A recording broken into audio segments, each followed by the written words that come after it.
would you talk a little bit about Artist Share and Oh, sure. what it's meant to your career? And A lot. It's meant a lot for me.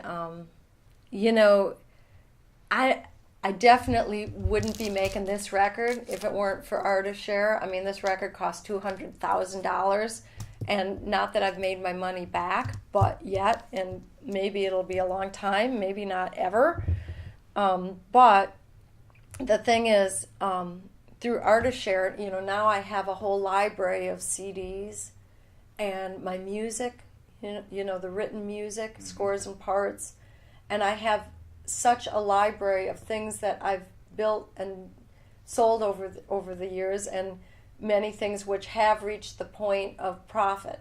So I can spill some of that profit into something that I consider to be something that's a little bit of a splurge, a little over the top, a little bit of an impulsive, you know, expenditure, and, you know, kind of even the thing out, you know, because now, you know, in my career I sort of see that, you know, it's not just a record, you know, one record, but it's something to add to my whole world of what I make, and I needed to find out what this music was going to be when it was recorded. I needed it for me, you know, but Artist Share, the idea behind it is that you connect with the fan by, say, announcing, I'm going to make this record, and then, you know, it's going to take me 10 months is when I expect it to come out.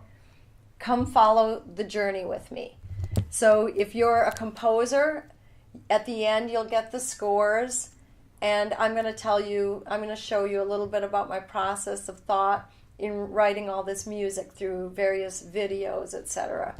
If you're just a person that wants the CD, I'm going to video, you know, myself doing interviews with David Frost, the producer, and the engineer, and I'm going to show you a little bit behind of, you know, clips from the recording session. I'm going to tell you about my process, my problems, the logistics, and, you know, in exchange, and then people can be gold, silver, bronze, like higher level, and get listed on the record. And, you know, hopefully, you know, I don't want a welfare thing, you know, I don't want, you know, kind of the Kickstarter thing where I feel like, you know, it's kind of like, please give me money, I'm desperate, I want to do this project. You know, what I want people to feel at the end is that they got way more than what they ever got before when they just bought a record on the internet or in a record store.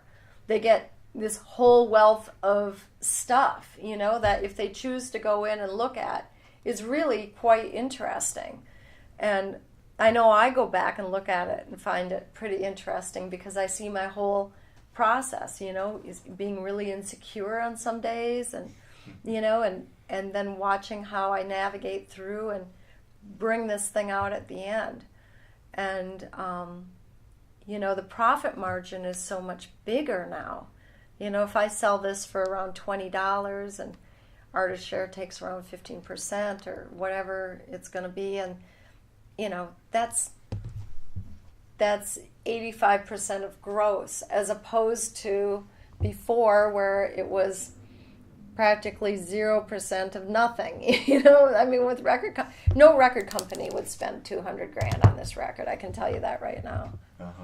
So, you know, and I'm running my own show in terms of my musical choices. You know, I don't have somebody saying, "Oh, Maria, you really shouldn't do that," you know. Maybe you should do this with just one orchestra. You know, it's going to be cheaper to just do it with Australia or just do it with St. Paul. You know, I can say, no, ACO commission one piece, SPCO commission the other piece. I'm doing them each with, you know, I know it costs more, but I want to respect these two orchestras that commission the music. You know, those are the impractical decisions that no record company would probably take, but I can. Yeah. Well, the time has come, I guess, to take back music from the record companies. Well, yeah, you know, I mean, here's the thing, you know, not to demonize record companies, because the thing is, record companies fulfill a great purpose. If you're a musician who doesn't want to take the financial risk on yourself, they take a huge financial risk. You know, if they record 10 artists, one might make it out of the 10, the other 9 might be losing a ton of money. So of course they're going to take a huge profit on all of them, or they're going to, you know, take a huge profit on this one that made them money to pay for all the ones that lose. For me, I would rather risk losing on myself than give up my chance for the profit, you know, because if it makes it, I want it, you know. So I'm willing to kind of bank on myself. And I'll tell you the thing that's bugging me in the record, in the whole recording industry, is this idea that musicians are on Spotify, on iTunes, and this is on iTunes. I didn't really want to do that much, I'm going to tell you, because they are anonymous sales. When I sell on my website, I have access to the people who buy my music. So if I do another project, if I do some big concert somewhere, if I'm doing something really special, you know, I can access those people. I don't abuse that relationship, but I use it. So I make a new record, I send out an email, I'm making a new record. I think it's close to criminal that these businesses, like, say, iTunes, get, if I sell on iTunes, they get access to the people who buy my music. They get the benefit of seeing what else those people buy, suggesting it to sell other things. They use it and churn it out and algorithm it, and, you know, and I don't have that. Those are my fans. And I don't understand why companies like Spotify, which, what a joke, people have access to the whole library of music of the planet for $9.99 a month. I mean, do you remember the days when we would go to the record store and drop $100 a month on records, dying to hear something new, and, you know, for a few new, you know, 8 new albums, and now people can listen to all the music on the planet, choke it down day in and day out for $9.99 a month? And what does the artist get out of that? Practically nothing. At very least, the artist should get to know who those people are. You know, I might accept getting nothing if I can find out who those people are. And it makes me mad that musicians are, again, accepting such a bum rap. You know, we're all out there just going like, oh, well, I just want my music up. I want people to hear it.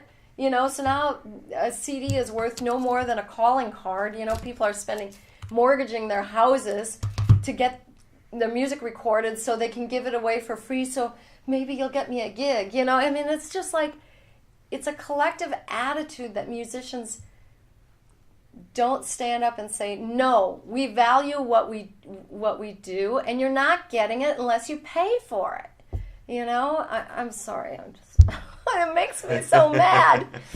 It really makes me crazy. Musicians, you know, in the old days, these record companies, they were able to make these deals with musicians too, because musicians, I think, have this deep attitude somewhere down in their soul, artists, that if they're making money, somehow their music isn't as artistically worthy. You know, there is a little piece of that. And that little piece of that has enabled record companies to say to an artist, you know, we're not really making money on you, but you're like a jewel on our label, and we love having you there. And then suddenly you feel like, oh, I'm just so honored to be there and making nothing. I'm one of those musicians that do what I do just for the love of it, you know. And then suddenly they feel like they've gotten something because somebody just validated the fact that they're going to make no money. You know, I'm serious. That is a deep-seated attitude that exists. When's the last time that's happened at a med school or a hospital? Yes. Doctor, we're just happy to have you on the staff. We're not really making any money here at the hospital. Yes. But we're glad that you can perform brain surgery. Oh, of course. Or at any retail store or anything.